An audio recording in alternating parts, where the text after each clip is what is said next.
l'homme avait ce privilège de voir la face de Dieu tout le temps.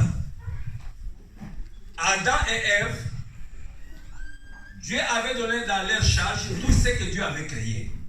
Et la Bible nous montre que le Seigneur parlait avec l'homme vis-à-vis, parce que c'est Adam qui donnait le compte rendu au Seigneur de tout ce qu'il était en train de faire sur ce que Dieu avait créé. Adam dit à Dieu, voilà, j'ai nommé c'est ça, il s'appelle le lion, c'est lui, il s'appelle l'opa.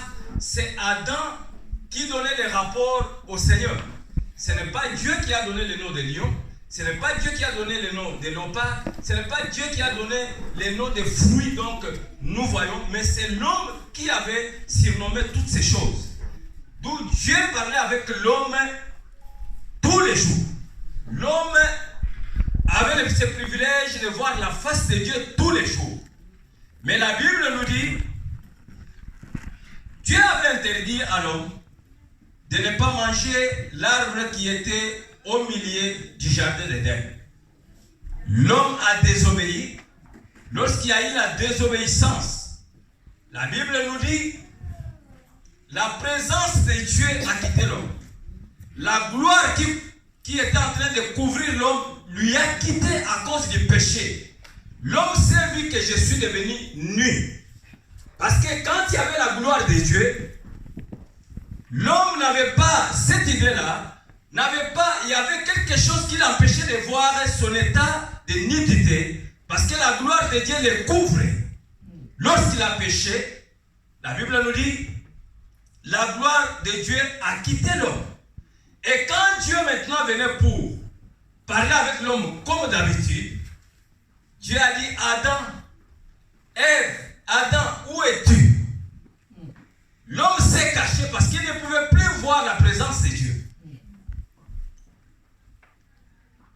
Dieu appelle l'homme. L'homme ne pouvait pas approcher encore devant le Seigneur. Il dit que je suis nu. Qui t'a appris que tu es nu? Tu as fait ce que je t'avais interdit. Il y a eu beaucoup des histoires. C'est la femme c'est le serpent, ainsi de suite. Là, Dieu a regagné le troisième ciel.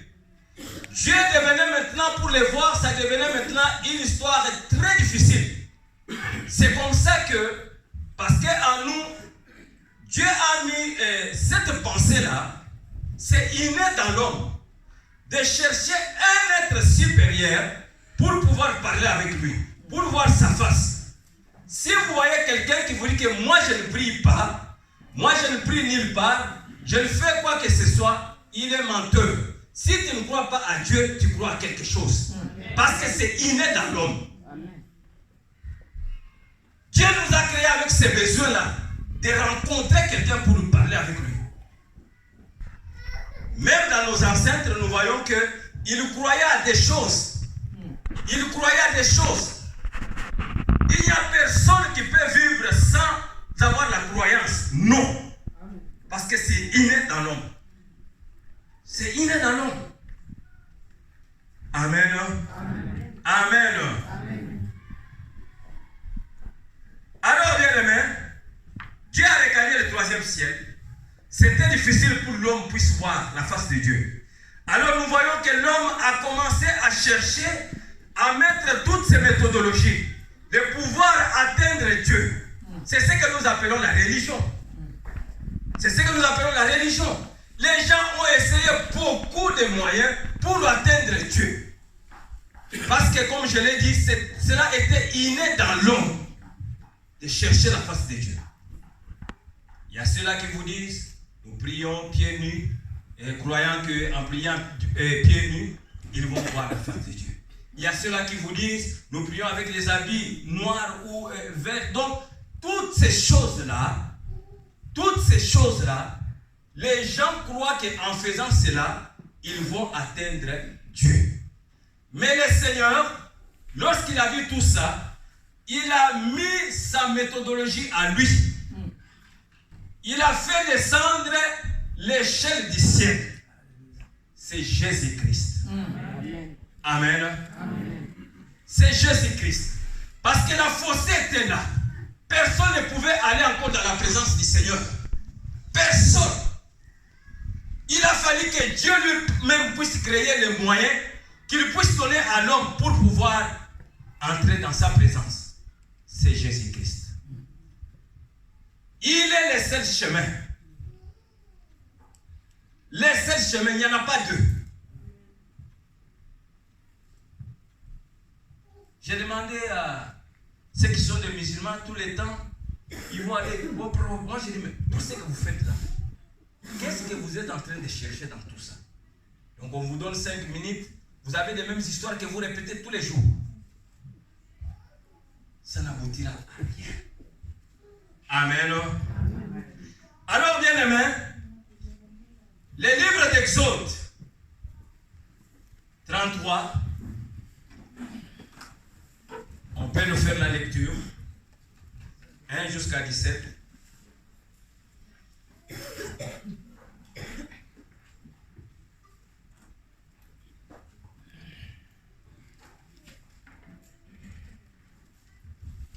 Nous pouvons nous mettre debout, on nous fait un peu la lecture.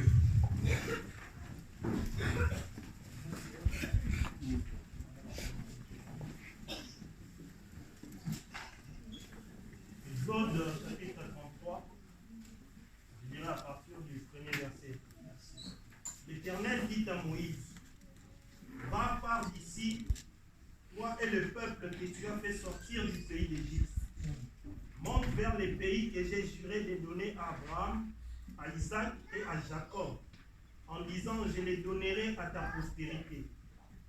J'enverrai devant toi un ange, et je chasserai les Cananéens, les Amoréens, les Étiens, les Phérésiens, les Éviens et les Jébusiens. Monte vers ces pays où coule le lait et le miel. Mais je ne monterai point au milieu de toi, de peur que je ne te consume en chemin, car tu es un peuple à coups raides. Lorsque le peuple eut entendu ces sinistres paroles, il fit dans la désolation, et personne ne mit ses ornements. Et l'Éternel dit à Moïse, dis aux enfants d'Israël, vous êtes un peuple à coups raides. Si je manquais un seul instant au milieu de toi, je te consumerai. Ôte maintenant tes ornements de dessus toi, et je verrai ce que je te ferai. Les enfants d'Israël se dépouillèrent de leurs ornements en s'éloignant du mont Horeb. Moïse prit la tente et la dressa hors du camp, à quelque distance. Il appela tente d'assignation. Et tous ceux qui consultaient l'Éternel allaient vers la tente d'assignation qui était hors du camp. Lorsque Moïse s'est rendu à la tente, tout le peuple s'est levé, chacun s'est tenu à l'entrée de sa tente et suivait des yeux Moïse, jusqu'à ce qu'il fît entrer dans la tente. Et lorsque Moïse était entré dans la tente, la colonne de nuée descendait et s'arrêtait à l'entrée de la tente. Et l'Éternel parlait avec Moïse. Tout le peuple voyait la colonne de nuée qui s'arrêtait à l'entrée de la tente. Tout le peuple s'élevait et se prosternait à l'entrée de sa tente. L'Éternel parlait avec Moïse face à face, comme un homme parle à son ami. Puis Moïse retournait au camp, mais son jeune serviteur Josué, fils de Nun, ne sortait pas du milieu de la tente. Moïse dit à l'Éternel, voici tu me dis, fais monter ce peuple, et tu ne me fais pas connaître qui tu enverras avec moi. Cependant tu as dit, je te connais par ton nom, et tu as trouvé grâce à mes yeux. Moïse, maintenant, verset 13, si j'ai trouvé grâce à tes yeux, fais-moi connaître tes voies, alors je te connaîtrai, et je trouverai encore grâce à tes yeux. Considère que cette nation est ton peuple. L'Éternel répondit, je marcherai moi-même avec toi, et je te donnerai du repos. Moïse lui dit, si tu ne marches pas toi-même avec nous, ne nous fais point partir d'ici. C'est bon là. Amen. Amen. Amen. Amen. Bien-aimé, Dieu est notre Père. La Bible nous dit, le tabernacle, quand Christ a rendu l'âme, parce qu'il y avait les parvis, les lieux saints et les lieux très saints. Personne ne pouvait entrer dans les lieux saints et très saints s'il n'a pas été bien préparé pour aller dans la présence de Dieu. Parce que personne ne pouvait voir Dieu et vivre. Même quand vous voyez les textes qu'on vient de lire ici, vous voyez comment Dieu dit à Moïse, il dit, si je descends, personne n'aura la vie. L'Éternel est passé, il a dit à Moïse, tu vas me voir de face. Donc Dieu a mis la main comme ça, pour qu'il ne soit pas visible comme ça, face à face, parce que ça allait être catastrophique. Mais la Bible nous dit, donc quand Jésus-Christ a rendu l'âme, dans les lieux très saints, où personne ne pouvait entrer, c'est lui qui devrait entrer là-bas. La Bible nous montre bien que on lui mettait une corde à son pied, parce qu'on ne sait pas s'il va rentrer ou pas. Oui. Alors, au cas où on voit que non, la jambe ne bouge plus, on tire seulement la corde. On sait qu'il est déjà mort. Mais quand Christ a rendu l'âme, la Bible nous dit, les voiles du temple s'est déchiré en deux. D'où la présence du Seigneur. Tout le monde doit avoir l'accès pour aller dans la présence du Seigneur. Alors, bien aimé, quand nous parlons de la présence de Dieu, c'est le fait d'être dans un endroit, un lieu avec une personne. Un lieu ou un endroit. Donc la présence de Dieu doit être dans notre église. La présence de Dieu doit être dans notre vie. La présence de Dieu doit être dans nos maisons. Alors, là maintenant, Dieu a adressé à Moïse avec tout le peuple d'Israël qui devrait faire marche vers la terre promise. Bien-aimé, Moïse au verset 15, il dit au Seigneur, moi je ne soulèverai pas mes pas ici si toi-même tu ne descends pas. La présence de Dieu, c'est ce qui est important dans notre vie. La présence de Dieu a une valeur incomparable et sans pareil. Amen. Aujourd'hui, les chrétiens cherchent la main de Dieu au lieu de chercher la présence de Dieu. Les chrétiens aiment la bénédiction, mais ils n'aiment pas la présence de Dieu. C'est ce qui tue l'église aujourd'hui. Mais regarde l'homme comme Moïse. C'est lui qui a vécu les exploits avec le Seigneur, qui a fendu l'eau en deux parties. Le peuple a traversé, qui a fait miracle devant Pharaon. Quand le Seigneur lui dit, mettez-toi debout, marche avec ce peuple, il pouvait dire que gloire, comme l'expérience le montre. Parce que c'est le Seigneur qui a dit, tu veux marcher. Mais il lui dit, si toi-même tu ne descends pas, je ne ferai pas quoi que ce soit. Qu'est-ce que tu as comme problème? Qu'est-ce que tu as comme situation? Ça ne demande que la présence de Dieu dans ta vie. Amen. Amen. Nous sommes les Africains, beaucoup d'entre nous ici. Nous savons que nous vivons, nous venons dans des familles où les familles sont déjà vendues depuis. Donc nous naissons, nous sommes la conséquence de ce qu'ils ont fait. Amen. Amen. Pourquoi j'ai des problèmes? C'est parce que tu es le fils de ces papas-là. Parce que tu es le fils de ces papas-là. C'est pourquoi tout dans ta vie c'est un combat, rien que le combat. Mais qu'est-ce qu'il te faut? C'est la présence de Dieu. Amen. Amen. Amen. Amen. Moïse dit au Seigneur, je ne ferai pas quoi que ce soit, malgré tu m'as dit, si toi-même tu ne descends pas. Point barre. La présence du Seigneur. Je ne ferai pas quoi que ce soit si tu ne descends pas pour que tu marches avec nous. Ta présence. Moïse n'a pas voulu que le Seigneur envoie l'ange à ce moment-là. Parce que quand l'ange viendra, C'est un messager de Dieu. Vous savez, un ambassadeur peut faire tout, comme un représentant de son pays dans ces pays-là, mais il y a certaines choses qu'il ne peut pas faire parce que c'est un ambassadeur. Amen. Il va dire que non, il faut que je puisse voir le gouvernement chez nous, qu'est-ce que le président va dire. Amen. L'ange, on dit angelos, en grec on dit angelos, c'est-à-dire le messager. Lui ne vient qu'avec le message. Si le message lui dit I-A-B, il vient seulement I-A-B. Et puis il le retourne. Il ne peut pas ajouter quelque chose sur ce qu'on lui a dit. C'est ce que Moïse a compris ici. Quand l'ange viendra, il fera que le message que toi tu vas lui donner. Mais si ta présence est là, toute chose sera normale. Nous pouvons discuter. Amen. Amen. On a envoyé le messager pour aller dire aux Ézéchias, va lui dire qu'il prépare sa maladie là, va lui envoyer jusqu'à la mort. Ézéchias n'a pas suivi les messagers qui étaient partis vers lui.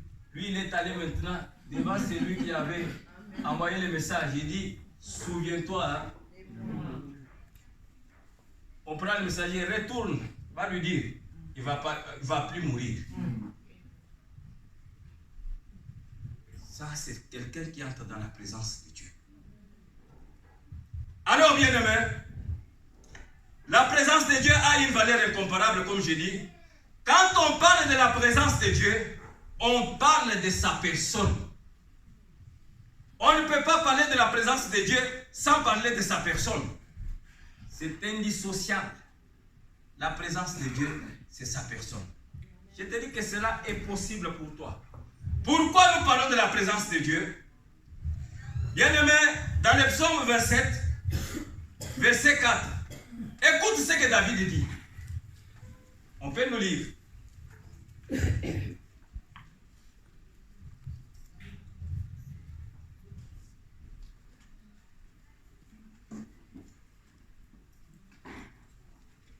Psaume 27, 4.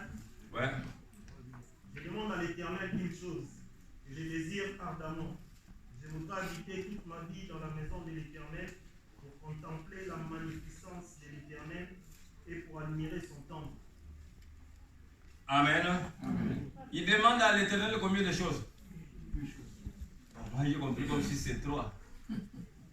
Il demande à l'Éternel combien de choses? Une chose. Sa présence. Celui qui parle ici, bien-aimé, n'est pas n'importe qui. Nous savons, nous le chantons. C'est lui qui est en train de paître les troupeaux dans la brousse. Quand Dieu a envoyé quelqu'un pour aller oindre une personne dans sa famille, la Bible nous dit, Dieu connaissait David.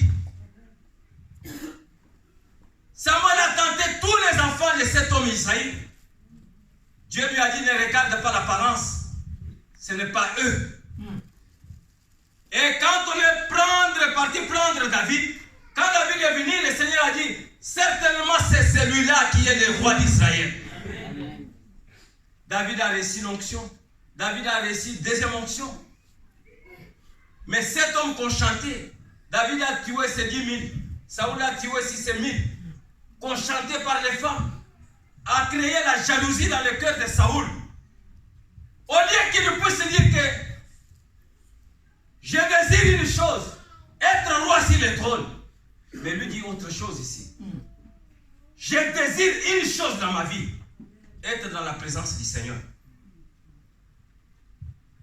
David connaissait les secrets qui étaient dans la présence du Seigneur. Je désire une chose, pas 2, pas 3, mais une seule chose. D'être dans la présence du Seigneur. Bien-aimé, il y a certaines victoires que nous pouvons obtenir que si nous sommes dans la présence du Seigneur. Pas ailleurs. Dans la présence du Seigneur. Je désire une chose. Une seule chose. Et c'est lui-même qui dit, je suis dans la joie quand on me dit, allons dans la maison de l'Éternel. Alors non seulement seulement que allons dans la maison de l'Éternel, je suis dans la joie. Pourquoi? Parce qu'il sait que je vais aller dans la présence du Seigneur. Les chrétiens aiment des bénédictions. Les chrétiens aiment voir la main de Dieu, mais ils n'aiment pas voir la présence du Seigneur. Alléluia. Alléluia. Pourquoi la présence du Seigneur? C'est l'endroit qu'on peut retrouver un vrai repos. C'est l'endroit qu'on peut trouver un vrai repos. C'est dans la présence du Seigneur.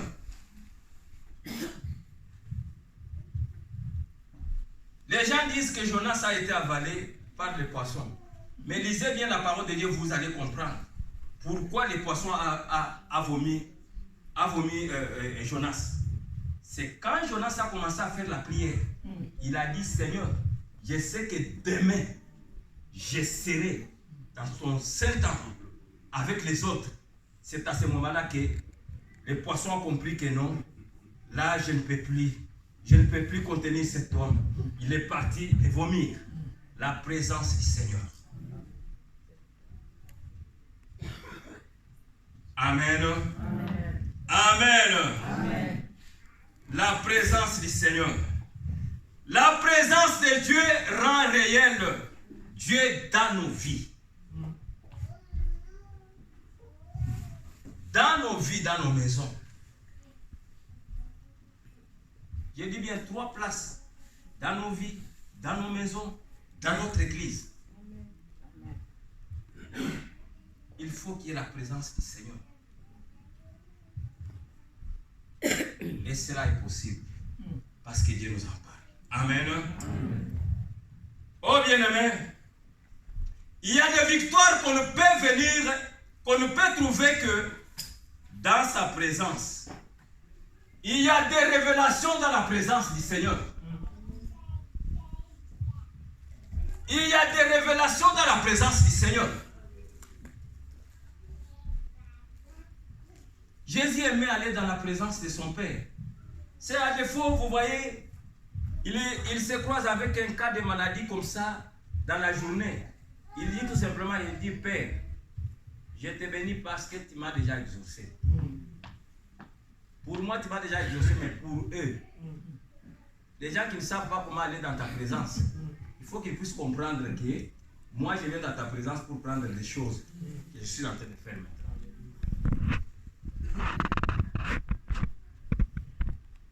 Amen. Amen. Amen. Vous savez ce que le diable fait? J'ai toujours donné cet exemple. Il y a un papa, riche qu'il était,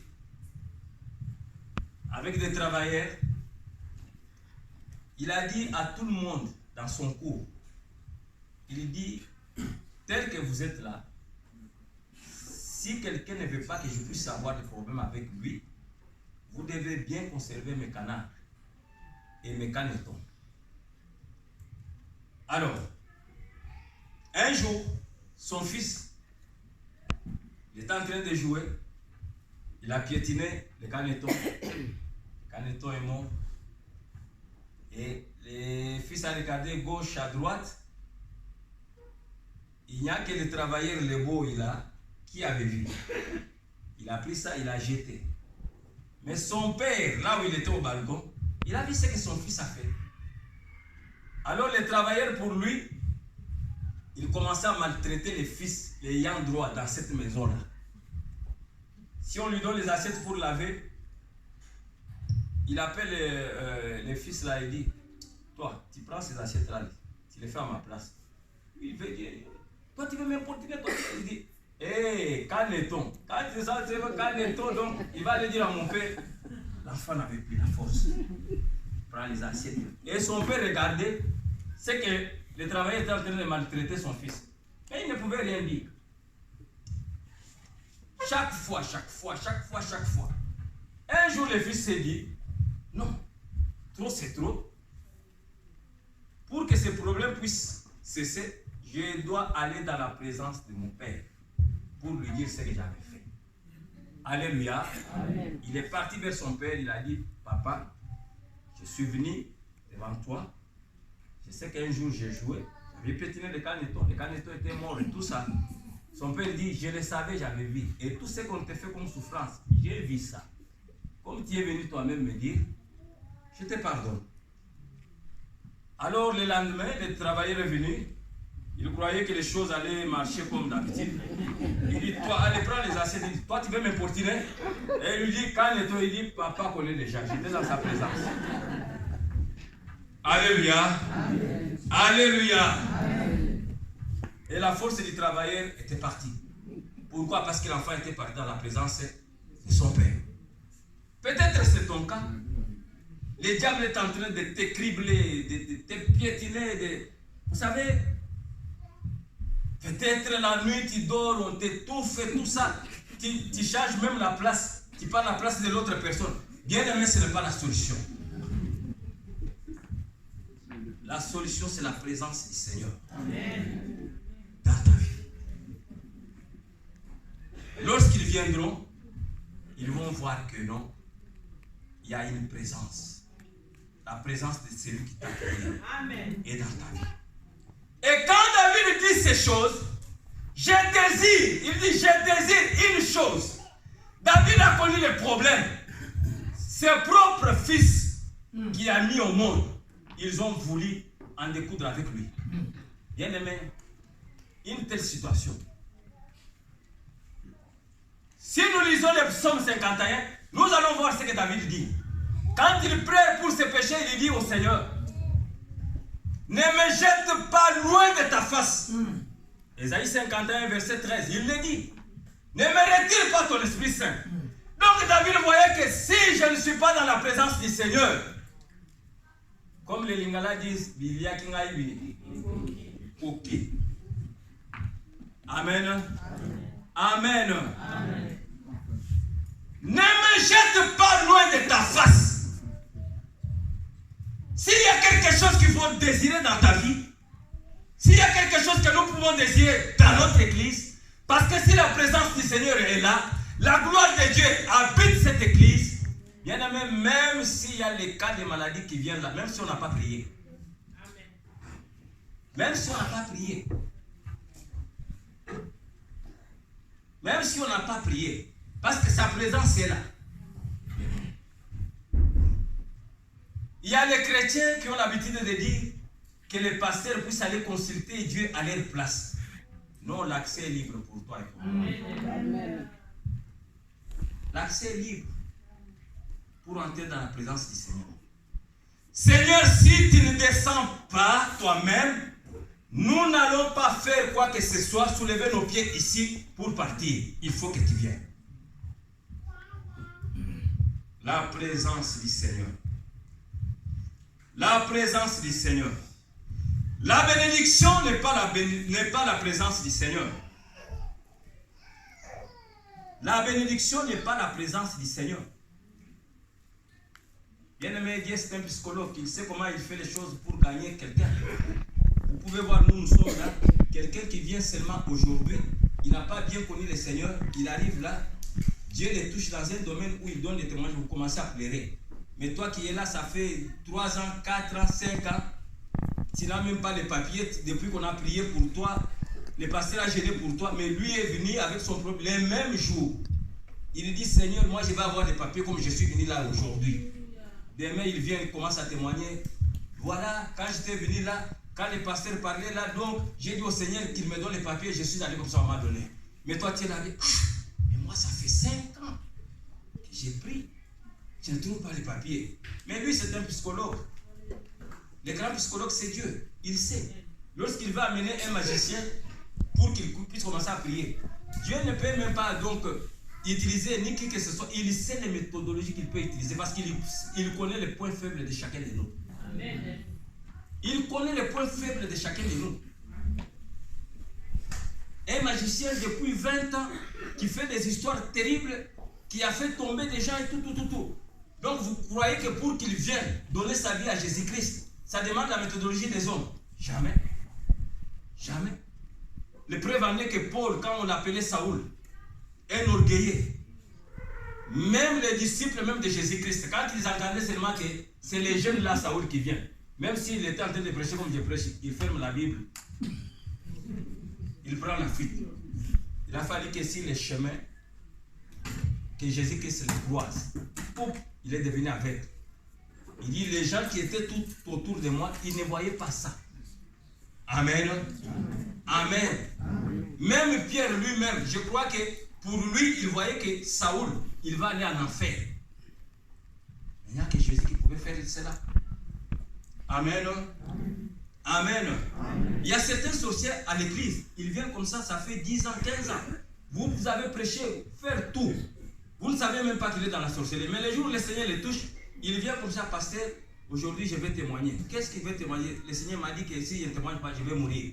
Il prend le micro là, tout le monde. C'est la tête. Ah. Amen. Amen. Amen. Moi je l'ai vécu. Hein. Je l'ai vécu un jour, je prêchais comme ça à Kinshasa. Ces jours-là, ces enfants-là se sont ligués, ils ont dit, ce type-là, aujourd'hui, on va en découdre avec lui. Moi, je ne savais même pas. J'ai prêché. Et l'autre avait dit aux autres que moi, même s'il m'impose les mains, moi, je ne peux pas tomber. Vous allez voir ce qui va se passer. Je ne savais même pas. Ces jours-là, j'ai vu une puissance à un niveau où ça me dépassait moi-même. J'ai prêché, j'ai dit, commencé à imposer les mains. Je ne suis même pas arrivé là où ils étaient. Il y a la lumière qui frappait les gens, les enfants commençaient à pleurer, tout. On les a pris par les Michel, ils sont partis avec eux dans la chaudière, on appelle chaudière, pour commencer à prier, tout. Ah. On arrive mardi, comme je recevais les cas, je vois, découragé, il est venu, il a dit que non, je suis venu te dire ce qui s'était passé ce jour-là, si tu as vu ça. Donc, je suis dans la sorcellerie, on était nombreux. L'autre dit qu'on avait voulu mettre la bombe là-bas pour que ça explose. Donc, ce que tu as vu là, donc on avait été frappé par le Seigneur et tout ça. Ça, c'était Dieu lui-même. Amen. Amen. C'est pourquoi j'ai dit c'est un grand psychologue. Il sait comment il fait les choses. Amen. La présence de Dieu nous donne la véritable repos. La présence de Dieu est notre source de salut, sans laquelle nous mourrons. S'il n'y a pas la présence du Seigneur, bien-aimé, c'est la mort. Quand Adam et Ève, la gloire de Dieu les a quittés, bien-aimé, la mort en a suivi. En a suivi. Donc, nous devons désirer la présence du Seigneur. David comprenait ces choses à fond. Il dit, je désire une chose. Une seule chose, c'est être dans ta présence. C'est là où il y a la vraie sécurité, dans la présence du Seigneur. C'est là où il y a la vraie sécurité. Amen. Nous sommes là à la fin de l'année, c'est le moment où ceux qui sont dans le monde des ténèbres, ils sont en train de chercher les sacrifices. Peut-être là où tu passes, c'est là où on avait décidé pour sacrifier les gens, ou bien dans les trains, ou bien dans les voitures, si des autoroutes. Mais toi, tu passes là, mais les autres tombent là où toi tu es passé. Qu'est-ce que toi tu as de plus que ceux qui viennent de tomber là où toi tu es passé? Peut-être eux, ils connaissent bien conduire la voiture plus que toi. Ça fait 30 ans qu'ils conduisent. Mais toi, ça fait une année seulement. Mais lui qui conduit, ça fait 30 ans, il vient de tomber là. Mais toi qui conduis, ça fait 6 années, donc les volants bougent encore, donc mais tu es passé. Tout ça, ça montre combien Dieu est bon. Amen. Amen. Amen. Amen. Bien-aimé, nous devons comprendre aussi que la présence de Dieu est le lien de notre refuge. Toi qui es poursuivi la nuit, toi qui es en train de vivre des choses, si tu veux retrouver le refuge, c'est dans la présence du Seigneur. La personne ne peut te mettre la main. C'est le lien de notre refuge. L'exemple que j'ai donné de cet enfant, lorsqu'il est allé dans la présence de son père, c'était le lien de son refuge. Même si les travailleurs pouvaient encore lui dire de faire les histoires, ça ne pouvait plus tenir. Parce qu'il était déjà dans la présence de son père. Amen. Amen. C'est le lieu de notre refuge. Donc, lorsque tout va mal, peut-être c'est ton cas, tout va mal, alors tout va mal. Je t'exhorte une chose, bien-aimé, va dans la présence du Seigneur. Amen. Lorsque tout va mal dans ta vie, va dans la présence du Seigneur. Quand tu es poursuivi par les sorciers, va dans la présence du Seigneur. C'est tout ce que David a connu dans toute sa vie. Un homme qui n'a connu que des guerres, des combats. Un homme qui n'a connu que des fuites. Mais il désirait seulement une chose, d'être dans la présence du Seigneur. Ce n'est pas l'expérience des combats qu'il pouvait mettre en avant. Jamais. Mais la présence du Seigneur pour lui, c'était un lieu de refuge. Quand tout va mal, lui allait toujours dans la présence du Seigneur. Il n'y a pas autre chose à faire que d'être dans sa présence. Alléluia. Alléluia. Bien-aimés, lorsque nous sommes combattus par la puissance du mal, allons dans la présence du Seigneur. Cherchons la présence du Seigneur. Cherchons la présence du Seigneur. C'est pourquoi ça ne sert à rien, parce que c'est l'habitude ici en Europe. Je crois que beaucoup se retrouvent dans ces cas-là. Notre prière devient superficielle. Tu te lèves, tu as mis le réveil, que le temps d'aller au travail. Comme tu commences à 7 heures, le réveil tu as mis à 7 heures moins le quart. Tu n'as que 2 minutes de prière parce que l'heure de travail est déjà arrivée. La semaine là qui vient de s'achever là, combien de fois tu as cherché la face du Seigneur? Combien de fois tu es parti dans la présence du Seigneur? La prière devient superficielle ici en Europe. Mais David désire ça. Je peux manquer tout, pas les mots qui peuvent m'amener dans la présence du Seigneur. Non. Un désir. Je désire une chose, pas deux, une chose. D'être dans sa présence. Alléluia. Alléluia. Amen. Bien-aimé, comment être dans la présence de Dieu? Pour être dans la présence de Dieu, il n'y a qu'une seule condition. Ne pas abandonner Dieu. Ne pas abandonner Dieu. Vous savez qu'il y a des moments où nous abandonnons Dieu. Je crois que Michel en est témoin. C'est que c'était passé le moment où il y a eu pillage dans notre pays. Lorsqu'on a prêché, on a eu combien de tonnes d'histoires qui étaient venues dans l'église, que les chrétiens avaient pillé. Et les autres appelaient ça même bénédiction. C'est notre moment de bénédiction, le pillage. Amen. Amen. La foi de beaucoup était tombée ce jour-là. Ils ont pillé à mort. Pillage systématique. Les chrétiens. Ne pas abandonner Dieu. Ne pas abandonner Dieu. Il y a beaucoup de raisons qui poussent ce qui se disait des chrétiens d'abandonner le Seigneur. La maladie, par exemple, fait abandonner les gens, Dieu, pour amener les Ngagakis pour venir faire des histoires parce que la famille a mis la pression. C'est un moment que j'ai toujours trouvé, c'est un moment difficile pour un chrétien. Lorsqu'il est dans la souffrance, son corps souffre. Et la famille est là avec des propositions, avec des pressions. Tu ne peux pas rester comme ça. Il y a quelqu'un qui sait comment déçoir comme ça.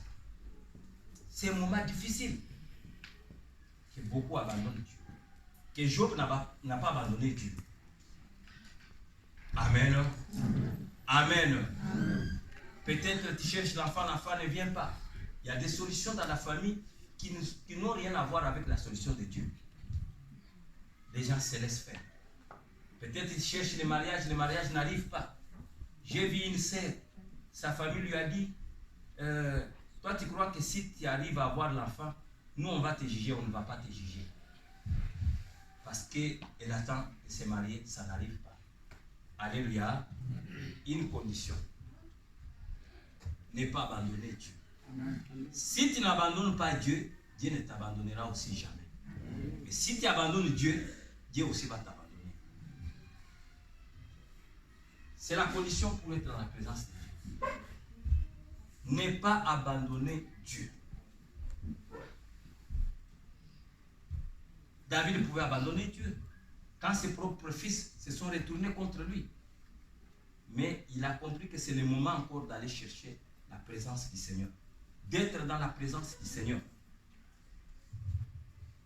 La présence du Seigneur nous donne tout sauf rien. Nous donne tout sauf rien. Il y a la sécurité, il y a le repos, il y a le refuge. Il y a tout dans la présence du Seigneur. Même si nous entrons la tête courbée dans la présence du Seigneur, la Bible nous dit, nous allons ressortir avec la tête bien redressée. Amen. Amen. Amen. Amen. Amen. Avec la tête bien redressée.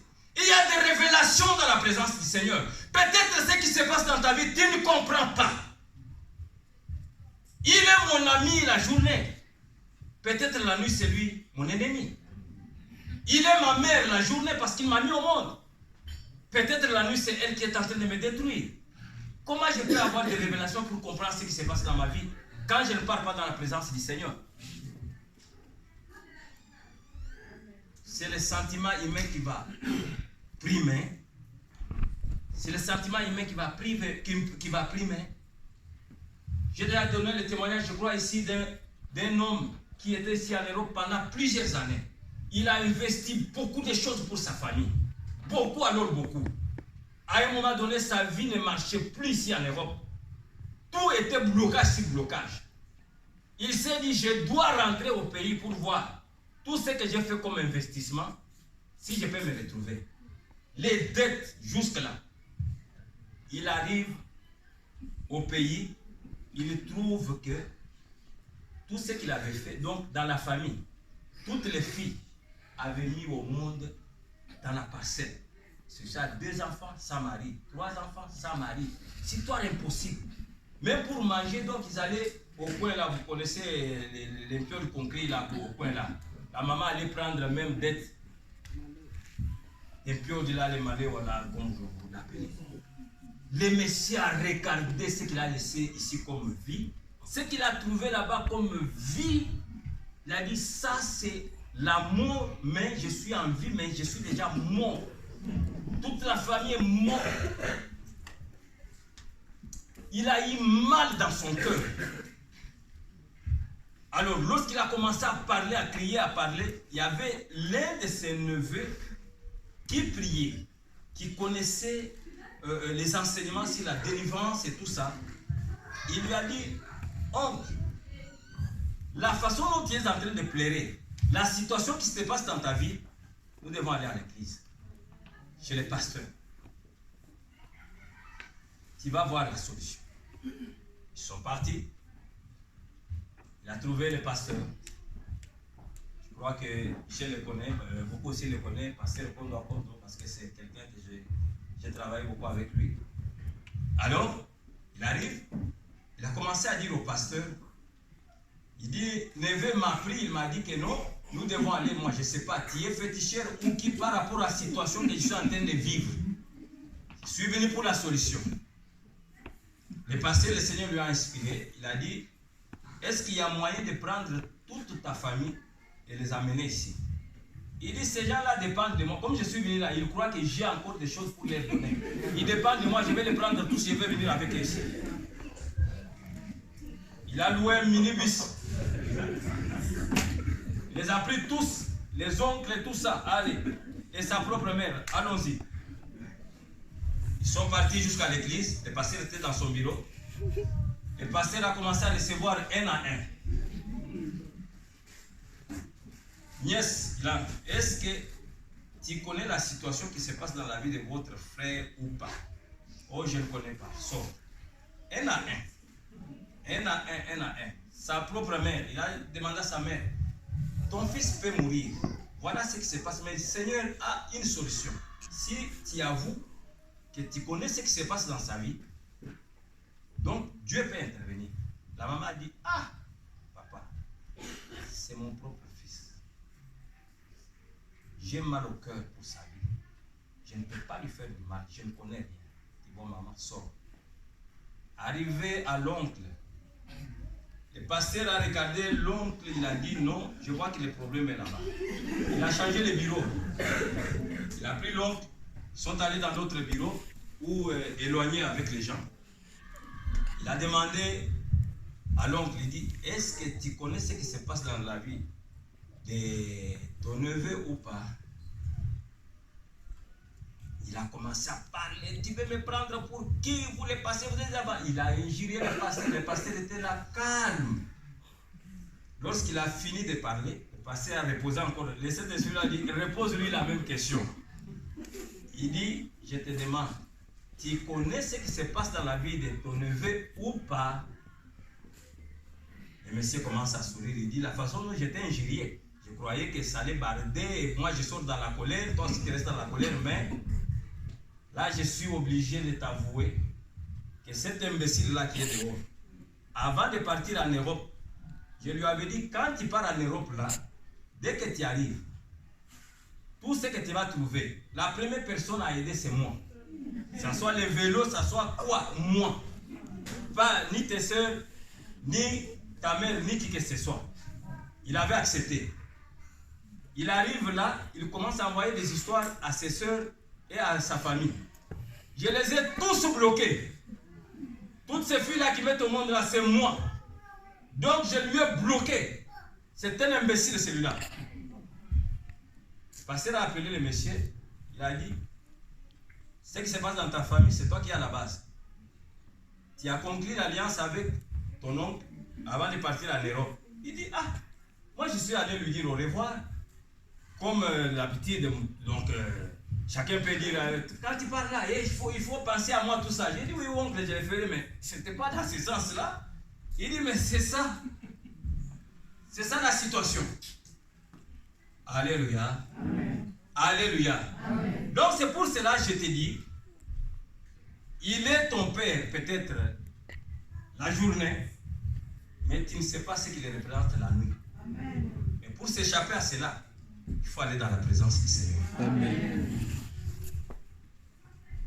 L'amitié, c'est la journée. La nuit, il y a des choses qui se passent.